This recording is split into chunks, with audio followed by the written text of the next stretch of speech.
નમસ્કાર, આપ જોઈ રહ્યા છો લખત ન્યૂઝ અપડેટ ચેનલ। તમામ સમાચાર અને અપડેટ મેળવવા માટે ચેનલને સબસ્ક્રાઇબ કરો અને બેલ આઇકન પર ક્લિક કરો જેથી તમામ સમાચાર અને અપડેટ તમને મળી રહે। લખતર ગામના જાગૃત પત્રકારને મારી નાખવાની ધમકી આપી હોય પોલીસ દ્વારા એનસી ફરિયાદ દાખલ કરી તપાસ હાથ ધરવામાં આવી। બોટાદ જિલ્લા ભાજપ ખેડૂત મોરચા પ્રભારી અને લખતર ગ્રામ પંચાયત મહિલા સરપંચના વહીવટદાર પતિ દ્વારા ધમકી આપવામાં આવી હતી।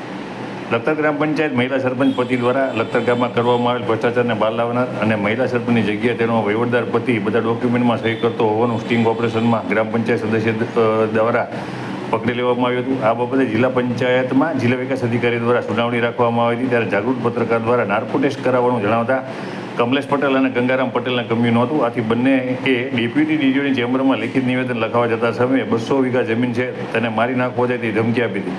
આ બાબતે સુરનગર એ ડિવિઝન પોલીસ સ્ટેશનમાં તારીખ 6/8/2024ના રોજ લિખિત અરજી કરવામાં આવી હતી। સુરનગર એ ડિવિઝન પોલીસ સ્ટેશન દ્વારા તારીખ 20/8/2024ના રોજ કમલેશ પટેલ અને ગંગારામ પટેલ સામે કલમ 351(2) અને 54 મુજબ એનસી ગુનો નોંધી તપાસ શક્તિસિંહ સોલંકી દ્વારા ચલાવવામાં આવી રહી છે। ત્યારે લખતર ગામની અંદર ભ્રષ્ટાચારે માજા મૂકી છે અને આ અંગે અવારનવાર રજૂઆત કરવામાં આવી રહી છે છતાં કોઈ કાર્યવાહી કરવામાં આવતી નથી। અધિકારીઓ સનિષ્ઠ છે, તેમને કાર્યવાહી કરવી જ છે, તેઓ પણ ભ્રષ્ટાચાર વિરોધી જ છે, પરંતુ કે તેમને કોઈ દ્વારા દબાવવામાં આવી રહ્યા છે।